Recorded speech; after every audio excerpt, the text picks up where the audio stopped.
Party కోసం గ్రామ స్థాయిలో కానీ, వార్డు స్థాయిలో కానీ, విలేజ్ స్థాయిలో కానీ నాయకులు, కార్యకర్తలు అనేక వేల మంది, లక్షల మంది పనిచేశారు. వాళ్ళందరినీ కూడా కాపాడుకోవాల్సినటువంటి బాధ్యత మందే. మీరు తప్పకుండా నియోజకవర్గాల్లో ఒక వారం రోజులు పర్యటన చేసి దాడులు జరిగినటువంటి మన నాయకుల మీద కానీ, కార్యకర్తలను కానీ మీరు అండగా ఉండాలని, అదేవిధంగా రాబోయే రోజుల్లో నేను కూడా గాయపడినటువంటి తెలుగుదేశం పార్టీ అల్లరి మూకలు చేసినటువంటి దాడుల్లో ఇబ్బంది పడినటువంటి ప్రతి కుటుంబానికి దగ్గరికి నేను వస్తాను, వాళ్ళకి అండగా ఉంటానని చెప్పి జగన్మోహన్ రెడ్డి గారు చెప్పారు. అదేవిధంగా మన జరిగినటువంటి ఎన్నికల్లో ఇంత మంచి చేసి ఇన్ని రకాలైనటువంటి సంక్షేమ కార్యక్రమాలు అందించి మనం ఓడిపోయాము. ఇది ఒక మిరాకిల్గా ఉంది. దేశవ్యాప్తంగా కూడా మన దగ్గర ఆధారాలు లేవు, అయినప్పటికీ దేశవ్యాప్తంగా మరి శకుని మామ ఎలా అయితే పాచికలు ఎలా కావాలంటే అలా వేస్తాడో అలా తెలుగుదేశం పార్టీ, జనసేన, బీజేపీ కావాల్సినట్టు అక్కడ పాచికలు పడినాయి అని చెప్పి మా పార్టీ కానీ, జగన్మోహన్ రెడ్డి గారిది కానీ, మాది కానీ అభిప్రాయం. అదేవిధంగా రేపు రాబోయే రోజుల్లో ఈ 6 నెలలు కూడా కొంత టైం ఇచ్చి చూద్దాము. ఆ తర్వాత చంద్రబాబు నాయుడు చెప్పినటువంటి దొంగ హామీలని ఎట్టి పరిస్థితుల్లోనూ నెరవేర్చలేడు. ఎందుకంటే ఇవాళ చూసాం సూపర్ 6 అని పెట్టాడు. ఆ సూపర్ 6లో 18 సంవత్సరాలు దాటినటువంటి ప్రతి మహిళకి 1500 పెన్షన్ ఇస్తా అన్నాడు. రేపు 1వ తారీఖు ఇస్తున్నాడా? దాని గురించి మాట్లాడట్లా. 3 గ్యాస్ సిలిండర్లు ఇస్తా అని చెప్పాడు, దాని గురించి మాట్లాడట్లా. బస్సుల గురించి మాట్లాడట్లా.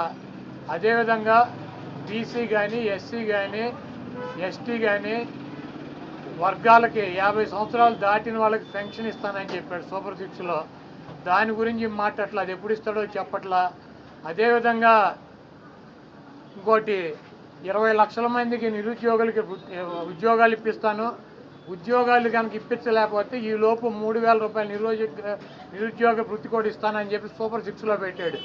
మొన్న తెలంగాణలో హరీష్ రావు గారు మాట్లాడుతూ చెబుతున్నాడు, చంద్రబాబు నాయుడు గారు చెప్పిన వాగ్దానాన్ని ఏమీ చెప్పాడు. 1000 రూపాయలు ఈయన పెంచింది. ఇప్పుడు వచ్చి 3000 ఆల్రెడీ ఇచ్చేది జగన్మోహన్ రెడ్డి గారు 3000 ఇస్తా అంటే ఈయన వచ్చి 1000 ఇచ్చాడు. మీరు అక్కడ 2000 ఇస్తా అంటే రేవంత్ రెడ్డి 4000 చేయాలి కాబట్టి అక్కడ ఇబ్బంది పడుతూ ఉంటాడు. ఇంకా ఈయన సూపర్ 6 అని చెప్పి ప్రతి మహిళకి 1500 రూపాయలు ఇస్తాడు 18 సంవత్సరాలు దాటిన వాళ్ళకి. మరి ఆ వాగ్దానం ఎప్పుడు చేస్తాడు? రేపు 1వ తారీఖు ఇవ్వరా? కాబట్టి తెలుగుదేశం పార్టీ ఆయన ఇచ్చినటువంటి వాగ్దానాలను, చంద్రబాబు నాయుడు చేసినటువంటి వాగ్దానాలని పక్కదారి పట్టించడానికి ఊరికినే నిన్నేమో పోలవరం వెళ్ళి వచ్చాడు సోమవారం, మళ్ళీ గురువారం ఏమో అమరావతి వెళ్ళి వచ్చి అక్కడ అన్నీ తిరిగి ఈయన కాలక్షేపం కబుర్లు, కాలక్షేపం మాటలు, ఊరికినే ఆయన వెళ్ళి అటు ఇటు తిరిగి రావటం తప్పించి ఎప్పుడు నువ్వు సూపర్ 6 అమలు చేస్తున్నావు స్పష్టంగా చెప్పాలని చెప్పి మేము డిమాండ్ చేస్తున్నాం. ఇప్పుడు ఇది ప్రజాస్వామ్య దేశం. ఎవరిని టార్గెట్ చేసుకున్నప్పుడు నేను పోయినంత మాత్రాన నన్ను టార్గెట్ చేస్తే వైఎస్ఆర్ కాంగ్రెస్ పార్టీ ఏం ఆగదు. జగన్మోహన్ రెడ్డి గారు ఇంటికి కూడా వీళ్ళు ఏం పీకలేరు. నన్ను కాదు, జగన్మోహన్ రెడ్డి గారిని టార్గెట్ చేస్తారు. ఇక్కడ మీరున్న సెక్యూరిటీ అంతా తీసేసి, గన్మెన్లను తీసేసి, ఇంకా 15 రోజులు ఎలక్షన్ జరగలేదు, కమిటీ సిఫార్సులు రాలేదు, ఇక్కడ మొత్తం అంతా కూడా సెక్యూరిటీ తీసేశారు కదా. తీసేసి ఎల్లో మీడియా కెమెరాలు పట్టుకొచ్చి జగన్మోహన్ రెడ్డి గారి ఇంట్లోకి ఎట్టేళ్ళాలి, గోడ దూకి ఎట్టేళ్ళాలి, ఇవన్నీ కూడా వాళ్ళే చూపిస్తున్నారు. కాబట్టి ఇక్కడ టార్గెట్ ఎవరు దొరికితే ఆ టార్గెట్. ఇటువంటి వాటికి భయపడే ప్రసక్తి లేదు. ఎవడెవడికి టార్గెట్, ఎవడెవడి చేతులు ఏం రాసి ఉందో అవన్నీ పైన ఉన్నటువంటి భగవంతుడు నిర్ణయిస్తాడు. ఎవరి టార్గెట్లు ఎవరికి ఏమవుతుందో చూద్దాం రాబోయే రోజుల్లో. అదేవిధంగా ఋషికొండలో కట్టినటువంటి పర్యాటక కేంద్రంలో కట్టినటువంటి భవనాలనే ఈ సిగ్గు ఎగ్గు లేనటువంటి తెలుగుదేశం పార్టీ, ఈ సిగ్గు ఎగ్గు లేనటువంటి ఎల్లో మీడియా అది జగన్మోహన్ రెడ్డి గారి నివాసం అని చెప్పి చూపిస్తున్నారు 3 రోజుల నుంచి. వెళ్ళి జగన్మోహన్ రెడ్డి గారు అక్కడ నివాసం ఉన్నాడా? జగన్మోహన్ రెడ్డి గారు 2014 నుంచి 19 దాకా ప్రతిపక్ష నాయకుడిగా ఉన్నాడు. ఆయన కార్యాలయం లోటస్ పాండ్, ఇల్లు లోటస్ పాండ్. ఆయన లోటస్ పాండ్ హైదరాబాద్ నుంచే ప్రతిపక్ష నాయకుడికి ఉన్న 5 సంవత్సరాలు నడిపాడు.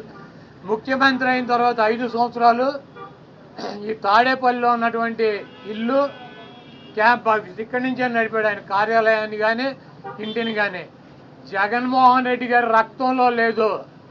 ప్రభుత్వం కట్టించినటువంటి ఇళ్లలో ఉండటం కానీ ప్రభుత్వం కట్టించినటువంటి గెస్ట్ హౌస్లో ఉండేటువంటి కర్మ జగన్మోహన్ రెడ్డి గారికి పట్టల. జగన్మోహన్ రెడ్డి గారు వైజాగ్లో సొంత ఇల్లు కట్టుకున్నాక అక్కడ షిఫ్ట్ అవుతాడు. అంతేగాని టూరిజం ప్లేస్లో కట్టినటువంటి ఆ హౌస్లో జగన్మోహన్ రెడ్డి గారు వెళ్తాడని చెప్పి ఎవడు చెప్పాడు వీళ్ళకి వెధవులకే? అది జగన్మోహన్ రెడ్డి గారి కోసం కట్టించుకున్నటువంటి ఇల్లు అని చెప్పి రకరకాలైనటువంటి కథనాలు రాస్తున్నారు.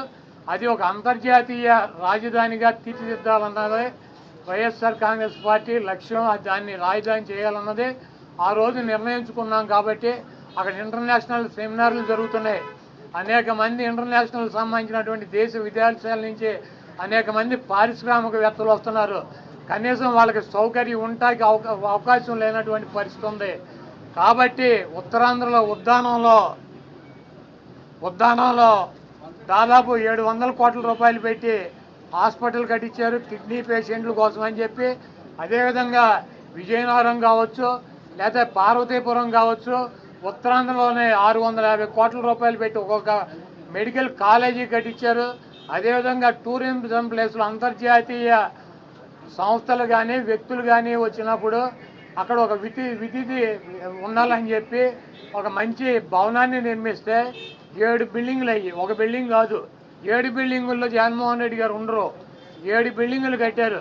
ఆ 7 బిల్డింగుల్లో 7 బ్లాకుల్ని చూపించేది జగన్మోహన్ రెడ్డి గారు 450 కోట్ల రూపాయలు పెట్టి ఇల్లు కట్టుకున్నారని చెప్పి ఈ దుర్మార్గమైనటువంటి ప్రచారం చేస్తున్నారు.